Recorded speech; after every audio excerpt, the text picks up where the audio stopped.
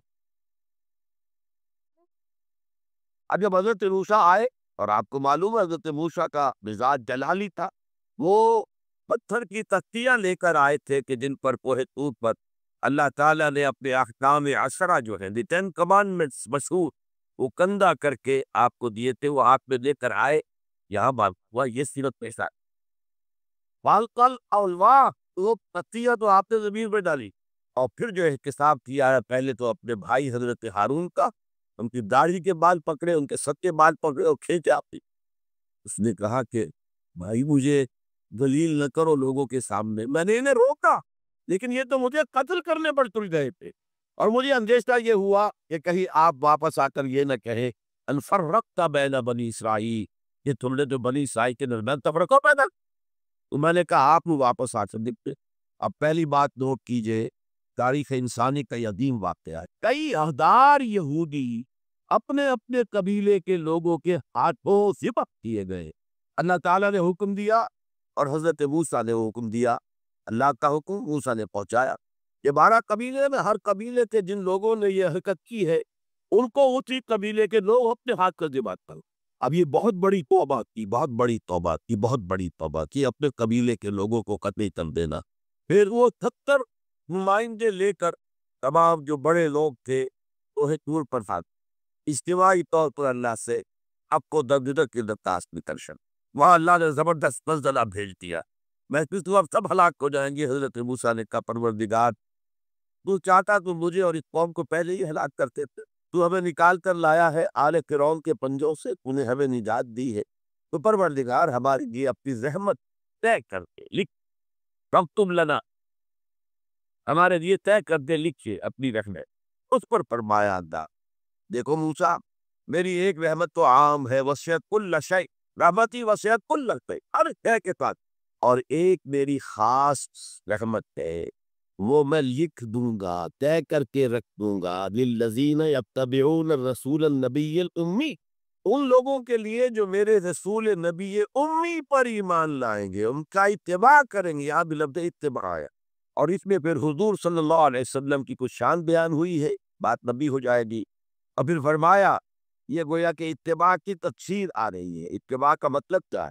والذین آمنوا بہ وعزروہ ونصروہ واتبعوا النور الذی انزل معہ اولئک هم المفلحون، تو جو لوگ ان پر ایمان لائیں گے اور جو ان کی تعظیم کریں گے اور جو ان کی نصرت کریں گے، مدد کریں گے، اور جو اس نور کی پیروی کریں گے جو ان کے ساتھ نازل کیا جائے گا، تو وہی ہوں گے مفلحون، وہ ہوں گے کامیاب ہونے والے، فلاح یافتہ لوگ وہ ہوں گے جو یہ 4 رشتے ہمارے اس رسول نبی امی کے ساتھ پختگی کے ساتھ قائم کر۔ یہ 4 رشتے کیا ہیں؟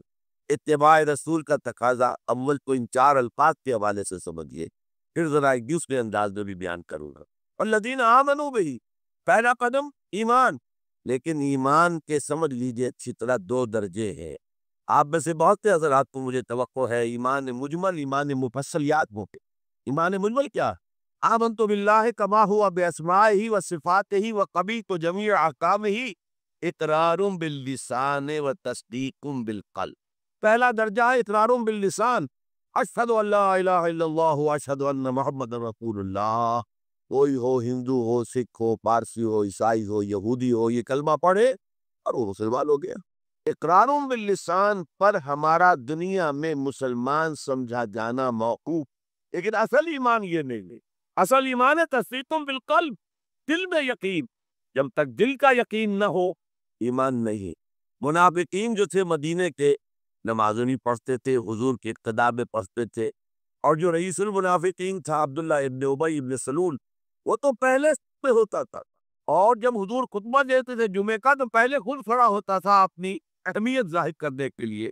دیکھو لوگوں، یہ اللہ کے رسول ہیں، ان کی بات پوری توجہ سے سنو، یہ صرف اپنی چودراہٹ کے اظہار کے لیے کہ میں بری کہوں، اس لیے کہ وہ حضرت کا بڑا سردار تھا، اوس اور خزرج کے 2 عرب قبیلے تھے مدینے میں، جن میں سے ایک خزرج کا قبیلہ بڑا تھا، اوس تک تو تھا، اور خزرج کا سردار یہ عبداللہ ابن ابی، اور اس کے بارے میں یہ طے ہو چکا تھا کہ اسے ہم اپنا بادشاہ بنا لیں گے۔ چنانچہ سونے کا تاج تیار ہو چکا تھا، ابھی تاج پوشی صرف باقی تھی کہ حضور تشریف لے آئے ہجرت فرما کر بے تاج بادشاہ آ گیا صلی اللہ علیہ وسلم۔ لہذا اس کے سارے خواب جو ہے وہ منتشر ہو گئے۔ لہذا پہلے دن سے پٹا منافق ایمان لایا، اگر تھے وہ بھی ذرا دیر سے لایا، غزوہ بدر کے بعد لایا۔ پہلے اسے سوچا تھا ابھی تیل دیکھو، تیل کی دھار دیکھو، تو تیل کی دھار جو نظر آئی غزوہ بدر میں کہ 313 دے 1000 کو کی، اور یہ نہتے تھے، تلواریں بھی ان کے پاس نہیں تھی، کچھ لوگوں کے پاس تلواریں تھی، اور وہ 1000 کیل کانٹے سے لیس ہو کر مکے سے آئے تھے۔ 70 بڑے بڑے سردار ہو کے مارے تھے عین میدان میں پیترے، اور 70 جو ہے ان سے قیدی بن گئے۔ تب اس نے کہا کہ ٹھیک ہے اب تو ایمان لے آنا چاہیے، کیونکہ یہ تو معلوم ہوتا بڑی طاقت۔ بہرحال سب سے پہلے میں کہہ رہا تھا کہ ایمان، لیکن ایمان دل۔ قرآن مجید نے کیا کہا ان منافقین کے بارے میں؟ اذا جاءک المنافقون قالوا نشہد انک لرسول اللہ۔ سورہ منافقون ہے کہ نہیں 28 پارے۔ اے نبی جب آپ کے پاس منافق آتے ہو کہتے ہیں ہم گواہ ہیں، ہم گواہی کہتے ہیں کہ آپ اللہ کے رسول ہیں، اور پھر اللہ کا تفسیرہ دیکھیے یہ واللہ یعلم انک لرسول، اور اللہ خوب جانتا ہے کہ آپ ان کے رسول ہیں اس کے۔ اب میں ذرا ترجمہ کیا کرتا ہوں، اللہ سے بڑھ کر کس کو معلوم ہے کہ آپ اللہ کے رسول ہیں؟ لیکن واللہ یشہد ان المنافقین لکاذبون، اللہ گواہی دیتا یہ منافق جھوٹے۔ مسلمان تو وہ تھے، کلمہ گو تھے، حضور کی امامت میں نمازیں پڑھ رہے تھے، لیکن منافق تھے، اللہ نے منافق قرار دیا، دل ایمان سے خالی تھے، کوئی کہ ہوتے ہوتے دلوں کے اندر حضور سے عداوت پیدا ہو گئی، اہل ایمان سے عداوت پیدا ہو گئی۔ اسی سورہ مبارکہ میں آگے چل کر آتا ہم العدو فاحذرہم، اصل دشمن یہ ہے، یہ مارے آستین ہے۔ جو کافر ہے وہ تو باہر سے حملہ کرتے پتہ چلتا ہے، سامنے سے آ کر لاٹھی مار رہا ہے کوئی آپ کو، یہ تو آپ کے آستین کے اندر بیٹھے گئے ہیں مسلمان بن کر، اور یہ وہاں سے ڈنک مارے گے، مارے آستین۔ بہرحال اب ہم میں سے ہر ایک کو جائزہ لینا ہوگا، اپنے گریبان میں جھانکیں، اپنے دل کی گہرائیوں کو ٹٹولیں۔ یقین والا ایمان ہے ہمارے فاتح میں۔ یہ یقین والے ایمان کا میں اگر آپ کو انگریزی میں ترجمہ کر کے بتاؤں کہ شاید آپ زیادہ بہتر سمجھیں گے۔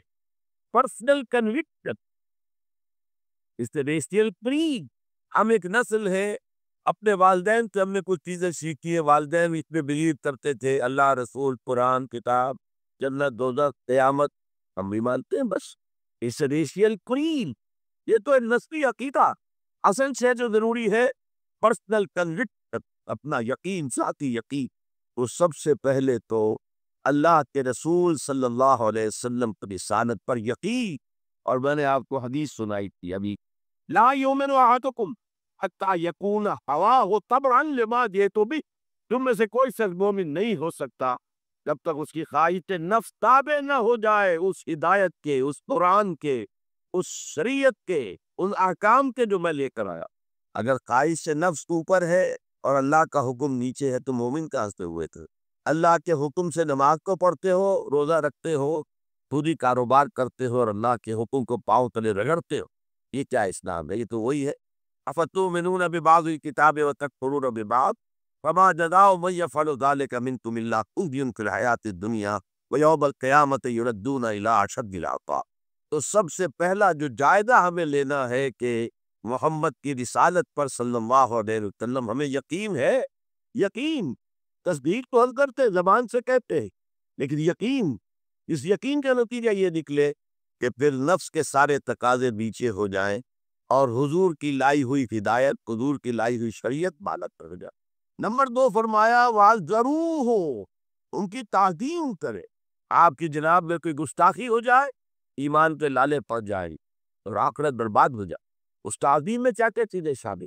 دیکھیے سورہ حجرات میں ابتدائی حصے میں تفصیل سے کہا یا ایھا الذین آمنوا لا ترفعوا اصواتکم فوق صوت النبی ولا تجہروا له بالقول کجہر بعضکم لبعض ان تحبط اعمالکم وانتم لا تشعرون۔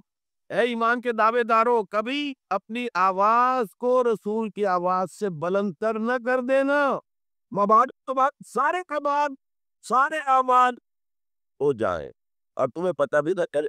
میں نے کوئی گناہ کبیرہ تو نہیں کیا ہے، میں نے کوئی کرتو نہیں کیا ہے، بس یہی ہوا نا کہ حضور کی آواز کے مقابلے میں اپنی آواز کو اونچا کر دی.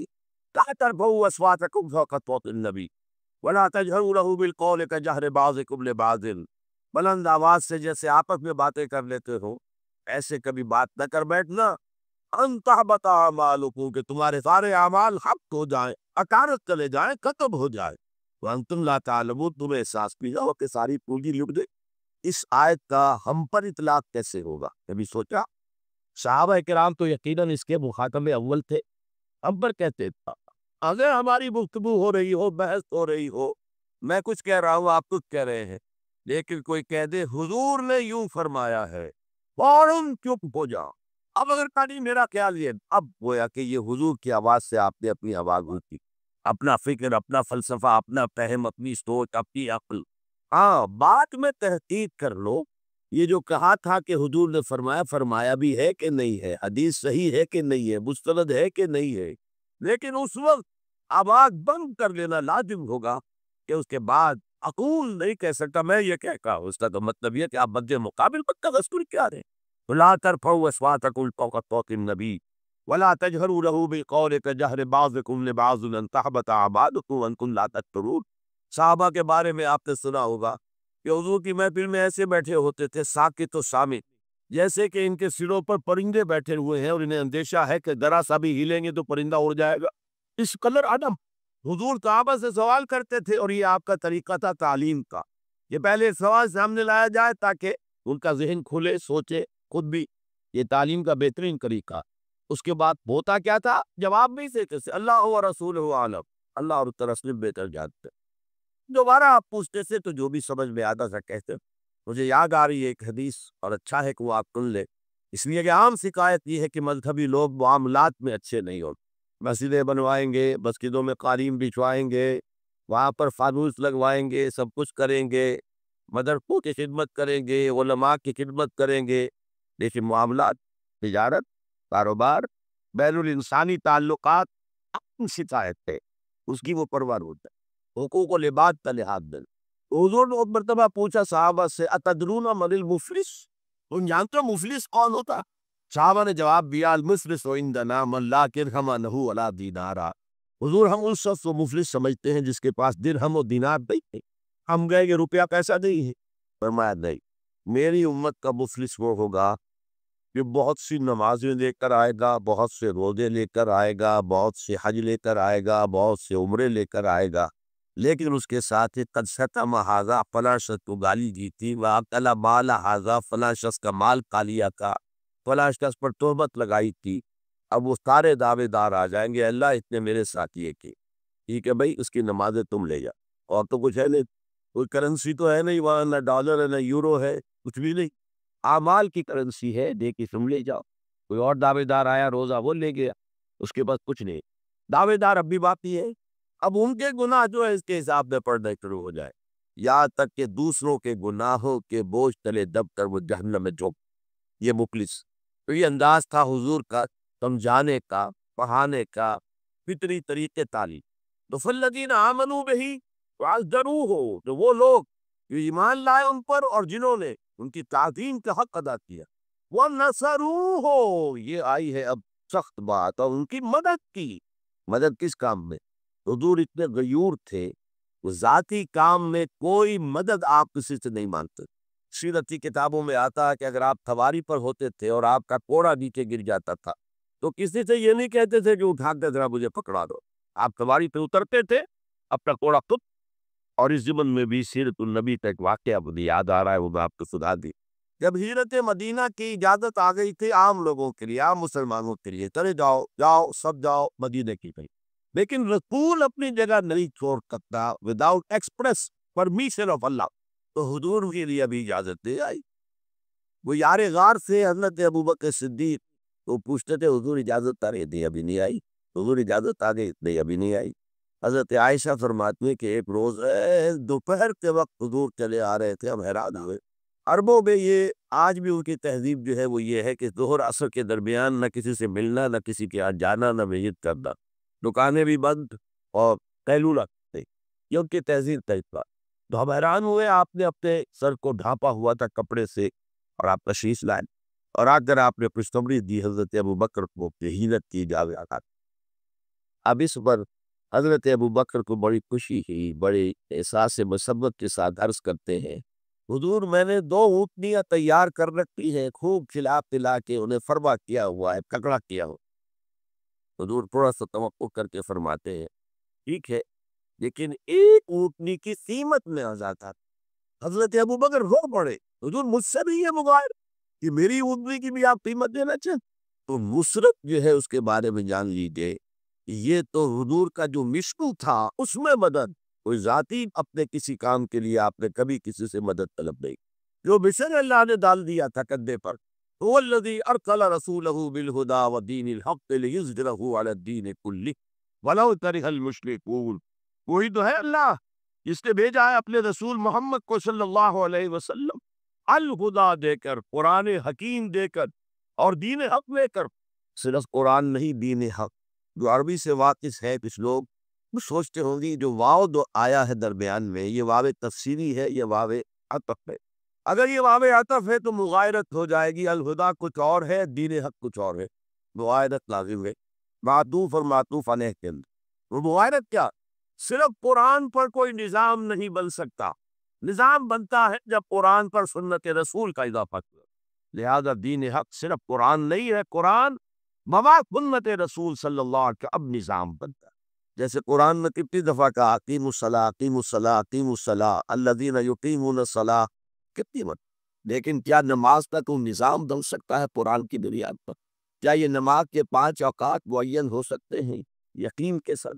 اشارات تو ہے، لیکن یہ کہ کیا یقین کے ساتھ 5 کا یہ معاملہ تھا، یہ تو معلوم ہے کہ قیام بھی ہے، رکوع بھی ہے، سجود بھی ہے، ترتیب کیا ہے؟ یہ کسی قرآن مجید کی آیت سے ثابت ہو؟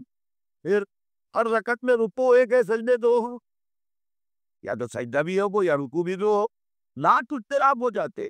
یہ جو 1400 برس ہو گئے، کہیں پریڈ ٹوٹتی ہے؟ اگر یہ ہوتا کسی کے نزدیک رکوع بھی 2 ہے، تو ایک رکوع کے بعد دوسرا رکوع کرتا، باقی لوگ گئے ہوتے سجدے کے اندر، ٹوٹ دی نا پریڈ۔ اور کسی کی رائے یہ ہوتی کہ سجدہ بھی وہ کی ہے، تو ایک سجدہ کر کے کھڑا ہو جاتا، دوسرے ابھی دوسرا سجدہ کر رہے، تو وہ کہہ سکتا تھا کہ یہ نادا گر گئے سجدے میں جب وقت قیام آیا، اب تو وقت قیام آ چکا تھا۔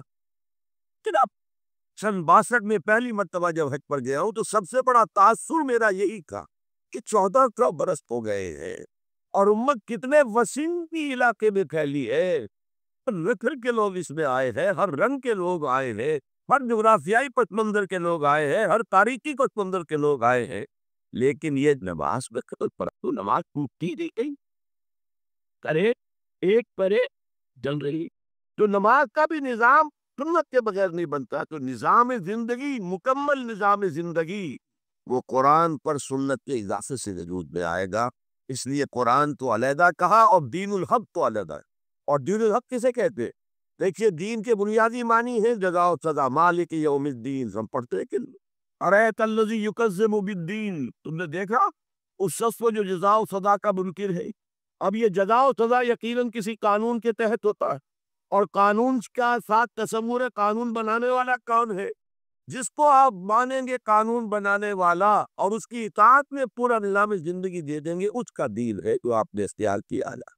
قرآن مجید میں مرکب اضافی کی شکل میں اس دین کی نسبت یا بات کیا ہے نسب کی طرف ہوئی ہے یا اللہ کی طرف ہوئی ہے۔ ما کان لیاخذ عصاہ فی دین الملک، حضرت یوسف کے پاس علیہ السلام جب اتنے طویل عرصے کے بعد 11 بھائی آئے، ان میں بنیامین بھی تھا جو آپ کا حقیقی بھائی، اسے اپنے بار مانگنا چاہتے تھے، لیکن جس بادشاہ کے تحت کو سارا نظام تھا وہ بادشاہ کے نہیں تھے نا، وہ بادشاہ تو وہ تھا جسے خواب دیکھا تھا کہ 7 دبلی گائے جو ہے وہ 7 موٹی گائے کو کھا گئی، نکل گئی، اس کی تعبیر بتائی تھی، ابھی تو جیل سے نکلی تھی۔ اب یہ کہ بہت سب سے بڑے وزیر تھے، آپ وہ جو چاہیں کہہ لیں، لیکن بادشاہ کو نہیں تھے نا، نظام تو بادشاہ، اور بادشاہ کے قانون کے مطابق وہ باہر سے آئے ہوئے کسی شخص کو اپنے پاس روک نہیں سکتے تھے۔ ما کان لیأخذ اخاہ فی دین الملک، تو اللہ تعالیٰ نے وہ ڈھیلا نکالا ان کے لیے۔ تفسیر آپ کے علم میں ہے، لذالک کدنا لیوسف، ہم نے اس طریقے سے ایک تدبیر کر دی یوسف کے لیے، اللہ نے اپنے ذمے لے لی بات۔ تو دین الملک کیا ہے؟ بادشاہ بتائے مطلق ہے، sovereignty belongs to him، بادشاہ ہو یا کوئی ہو، وہ قانون بنائے گا اور اس کے تحت آپ کو زندگی بسر کرنی ہوگی۔ یہ دین الملک۔ اور دین اللہ کیا ہے؟